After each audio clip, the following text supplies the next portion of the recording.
We went to IDEO, the product design folk, and said, take something old and familiar, like, say, the shopping cart, and completely redesign it for us in just 5 days. ABC News correspondent Jack Smith tells us what happened next. 9 in the morning, day one, and these people have a deadline to meet. So welcome to the kickoff of the shopping cart project. This is Palo Alto, California, in the heart of Silicon Valley, and these are designers at IDEO, probably the most influential product development firm in the world. IDEO has designed everything from high-tech medical equipment to the 25-foot mechanical whale in the movie Free Willy and the first computer mouse for Apple. Smith ski goggles, Nike sunglasses, NEC computer screens. Hundreds of products we take for granted. The point is that we're not actually experts at any given area. You know, we're kind of experts on the process of how you design stuff. So we don't care if you give us a toothbrush, a toothpaste tube, a tractor, a space shuttle, you know, a chair. It's all the same to us. We want to figure out how to innovate by using our process, applying it. Project leader is Peter Skillman, a 35-year-old Stanford engineer. Project leader because he's good with groups, not because of seniority. He's only been at IDEO for 6 years. The rest of the team is eclectic, but that's typical here. Whitney Mortimer, Harvard MBA. Peter Coughlin, linguist.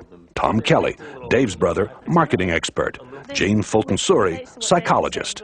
Alex Kazaks, 26, a biology major, who's turned down medical school 3 times because he's having too much fun at IDEO. Safety emerges early as an important issue.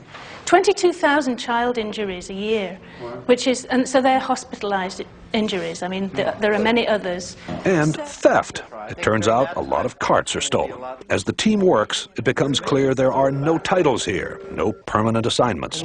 It's into groups to find out firsthand what the people who use, make, and repair shopping carts really think. Okay, go. The problem with the plastic cart is the wind catches it. Yeah. And these things have been clocked at 35 across the parking lot. Oh, man, that's actually a pretty good point.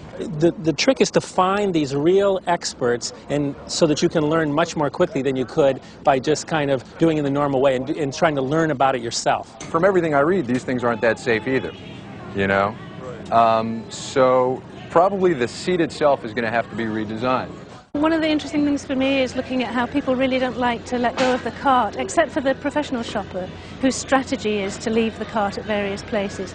3:30 in the afternoon, and the group is back at IDEO. There is no let-up. Each team is going to demonstrate and communicate and share everything that they've learned today.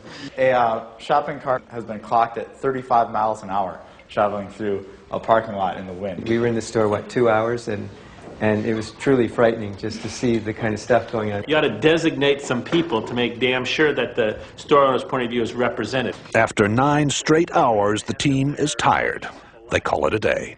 So, everybody cool? Well, that's great. Thanks a lot. We had a great time today. Yeah. IDEO's mantra for innovation is written everywhere.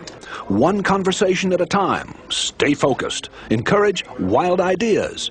Defer judgment. Build on the ideas of others. Pour out and are posted on the walls.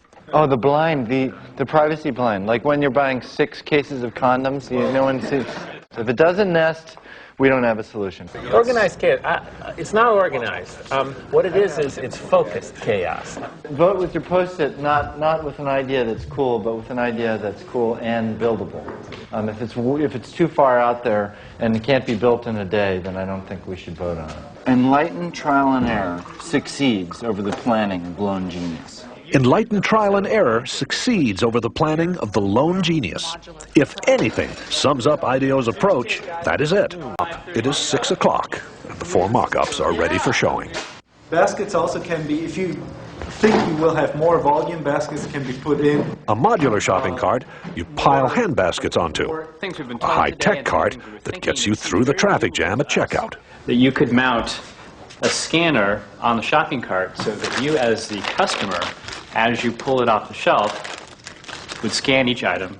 one that's built around child safety, and another that lets shoppers talk to the supermarket staff remotely. Yeah, where can I find a yogurt? But the adults, again, decide more work needs to be done before the mock-ups can be combined into one last prototype. So we took the best elements out of each prototype. The cart, which is designed to cost about the same as today's carts, is different in every other way. What do you think? Well, I'm very proud of the team. I think it's great. Does this work for you? Works for me great. It's also beautiful. The cart's wheels turn 90 degrees so it can move sideways. No more lifting up the rear in a tight spot. And you shop in a totally different way. The bags are hung on hooks on the cart's frame. Remember, there is no basket here. At first, I was a little shocked, but I think you have some fantastic ideas here. It needs a little refining, but I think that it's great. I mean, we would want them. A lot of hours. Also, an open mind, a boss who demands fresh ideas be quirky and clash with his, a belief that chaos can be constructive, and teamwork, a great deal of teamwork. And these are the recipe for how innovation takes place. This is Jack Smith for Nightline in Palo Alto, California.